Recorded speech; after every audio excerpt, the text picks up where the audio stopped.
और वहीं 5 राज्यों में विधानसभा चुनाव की तारीखों का ऐलान हो चुका है। सबसे बड़े राज्य उत्तर प्रदेश में कुल 7 चरणों में चुनाव कराए जाएंगे।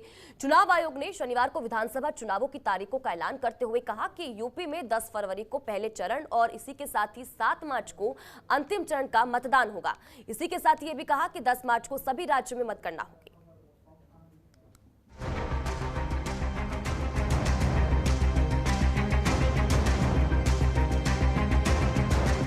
केंद्रीय चुनाव आयोग ने कल उत्तर प्रदेश, उत्तराखंड, पंजाब, गोवा और मणिपुर समेत 5 राज्यों में विधानसभा चुनावों की तारीखों का ऐलान कर दिया है।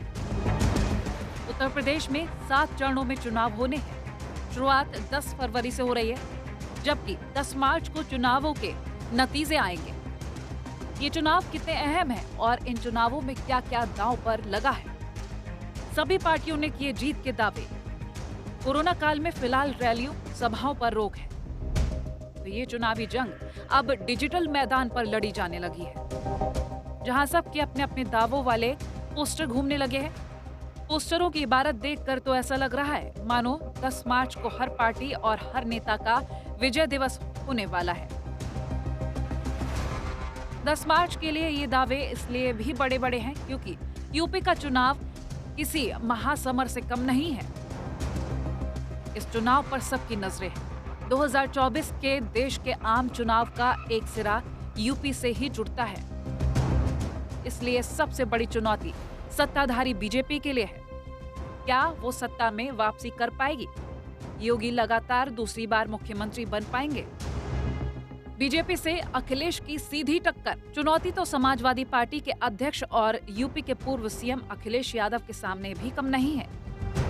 5 साल पहले की करारी हार का मतलब उन्हें अब तक पता है, इसलिए उन्होंने इस बार अपनी रथ यात्रा के जरिए शक्ति प्रदर्शन करने का कोई मौका नहीं छोड़ा। इस महाप्रचार के दम पर वो समाजवादी पार्टी को बीजेपी की सीधी टक्कर में ले आए हैं। यूपी में प्रियंका, मायावती। यूपी में दांव तो कांग्रेस और बहुजन समाज पार्टी का भी है। प्रियंका गांधी रैलियों और सभाओं के जरिए वोटरों तक पहुंच चुकी हैं। अब कोरोना काल में वो वर्चुअल संवादों की तरफ मुड़ गई, लेकिन बीएसपी सुप्रीमो मायावती तो चुनाव की घोषणा से पहले ये भी नहीं कर पाई।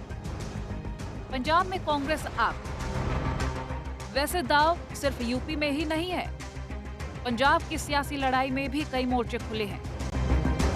यहाँ चुनावों से कुछ वक्त पहले किए गए कांग्रेस के राजनीतिक प्रयोग की परीक्षा भी होनी है। इस बार का पंजाब चुनाव आम आदमी पार्टी के लिए भी अहम है।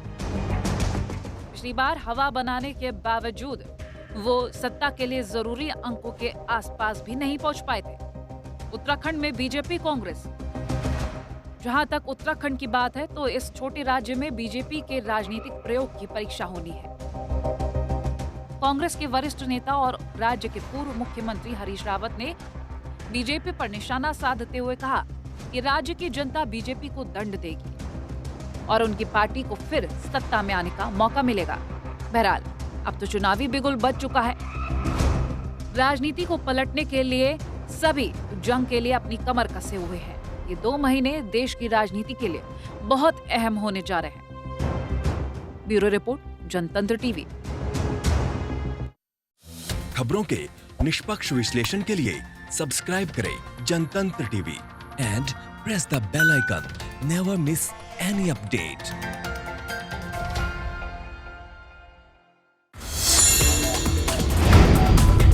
Download the Janatantra TV app, available on Google Play and App Store. Download it now.